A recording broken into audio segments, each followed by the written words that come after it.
Hi everybody, it's Carmen again. So I went live earlier today about fear and how fear doesn't rule my life anymore. And I have to say that I just came across an old journal that I wrote in that had some really fascinating stuff in there about my journey through Hashimoto's and some stuff about marriage and all of this stuff. And so what I have decided to do is to go up and pull down the old box of journals. So I'm going to turn this phone around, and lots of notifications coming in right now. I'm going to turn this phone around and show you. I found these. These books are, let's see, that's not a journal, but these books are from everywhere from when I was a teenager up until I was married. And I'm missing about probably, I would say 5 or 6 more that I have written to. So I've been writing in journals since I was 6 years old, and I say that in the loosest term because when you're 6, how can you possibly write?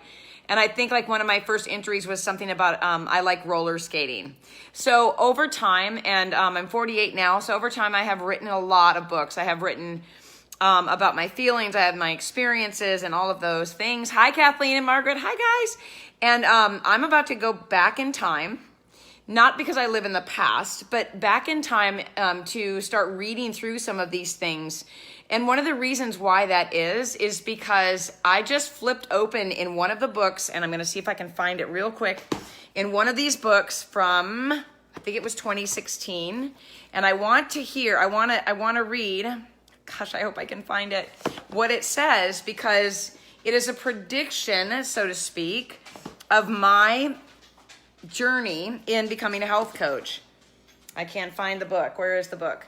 Anyway, oh, there it is. I think this is it.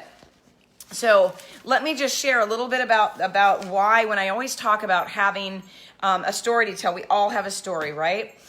We all have a journey, and I speak to not be afraid of sharing that story, right? And so tonight, I'm literally in my pajamas right now. I was going to shut this thing down for the day. I was going to be done, but I came across this, and I thought, that's not something I should let go. I think I need to share this.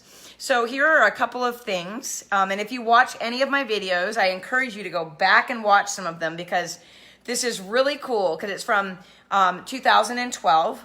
And I'd been health coaching for, let's see, by that time, I think it was 3 years. So right before 2009. So 2009, 11, 9, 10, 11, 12. So almost 4 years. But this is what I read. It says, hold on. Having Hashimoto's, because that's what I have, has led me down a road of self-discovery and learning I never thought I'd take. I have symptoms most people wouldn't be able to live with, and I think that I do very well at living a full life. I have learned to help others and discovered more ways to live a healthier life. These tools will lead me into total health someday and give me a sense of calm and peace.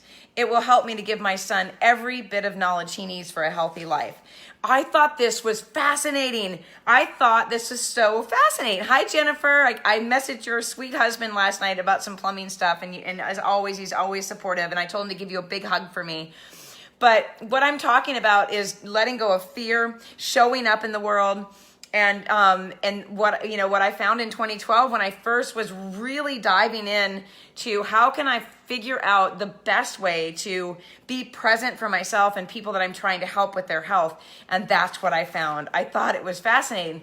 Here's another thing that I read, and it says, you are the keeper of your soul. I am never alone as my heart is protected by God. This is something I wrote. I mean, out of the blue, I'm not copying anything. It just was in my heart. I am not my thoughts. I am willing to give up destructive patterns and be led by my soul's desire to be happy and at peace. I am my responsibility. You know, you guys, it's 2019, and since 2012, a lot has changed in my life. And I've been through a lot, and I've embraced every single second of it.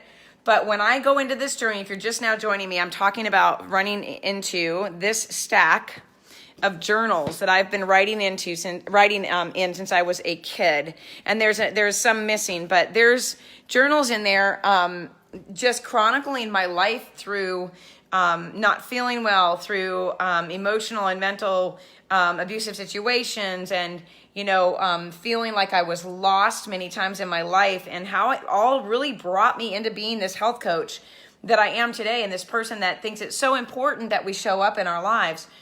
And, I have to say this, if you have not if you have not ever written or held a journal or created anything, been creative in any way, that's such a huge outlet for getting how you feel out of your body and into the world. And if you are a health coach or wanting to be a health coach, sharing your story and being vulnerable and, having that journey to tell other people about is going to be a really big part of your success. I promise you. It's not easy in this time of social media where we're all supposed to show up with a perfect family, looking perfect, acting, perfect, all of these. I'm just so tired of it. It's one of the reasons I decided to start going live in my pajamas with no makeup and my hair up in the morning. I sometimes come on and have coffee before I've even got my contacts in. I decided that in this world of fake, people and people who look like they have it all together and all of that, the best way that I could make even deeper connections from this point forward in my life, which is my goal, to be deeply connected to the people that are in my life and are important to me, is to show up as I am, show you that there's no fear in being a normal person, no fear in being vulnerable and sharing who you are and the things that you've been through that got you where you are today and are propelling you forward. Because if we can be authentically, vulnerably present, we will establish connection. And when we do that, you guys, all of this stuff that's going on with social media right now, with everyone looking like their lives are so perfect, it's disconnecting us as human beings. It's absolutely cutting us, apart from each other. So anyway, with that said, as I unravel my journey that I've been through and sharing things that I think will be helpful for other people, these books right here, these have writings in them from so long ago, and they are, and I'm writing, I've got a couple from my son. This is what I think is kind of cool too.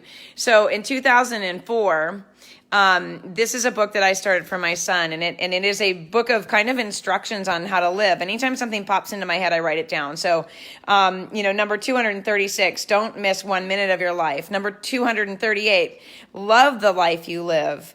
All of these things. 239, let a family have your spot on a plane if it means they can sit together.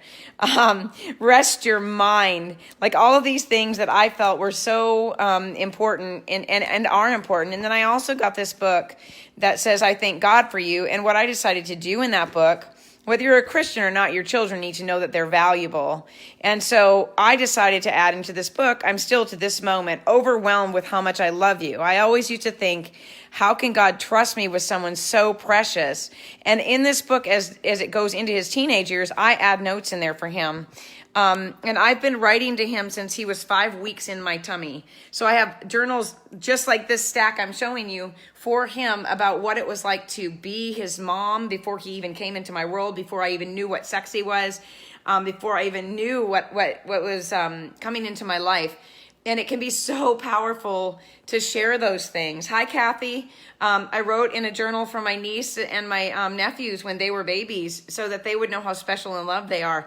And I don't know why I'm on here live sharing this with you guys in this moment, except to say this, that I want to start changing the way we see each other and ourselves out on social media. I want to change how we are connecting. I want to make it a real thing that we actually care to do, is to connect with other people by sharing our vulnerability. And I've never been afraid to share myself in the world, with other people. It isn't something that's ever bothered me. And so in the spirit of that, I'm going to continue to do that. So I'll leave you with this. I want you guys to have a great Sunday night, but I'm going to leave you with this. And I will be sharing entries from these journals that, like I just read a little while ago. So if you're just joining, go back and hear what I said. Pretty cool. I'll read one more thing to you real quick. It says, I pray that all known and unknown negative images, unhealthy beliefs, destructive cellular memories, and all related physical and mental illnesses and issues be found and replaced with positive energy and feelings. This was in 2012. Yep, that was right there where I was talking, and I was health coaching at the time, and I was trying to learn how to be more connected and share more of my journey with other people to be a better coach. And part of that work for me was to dig in and find out what was holding me back. So whether you're a health coach or you're not, and you're listening to me because you're bored and it's Sunday night and you're wondering why I'm on here looking like this on a Sunday evening, I'm glad you're here. And I want to just encourage you, if you're a health coach, my action step for you is this. figure out how to be exactly who you are and not be ashamed of that. That's for everyone too, and then take that out and find your people.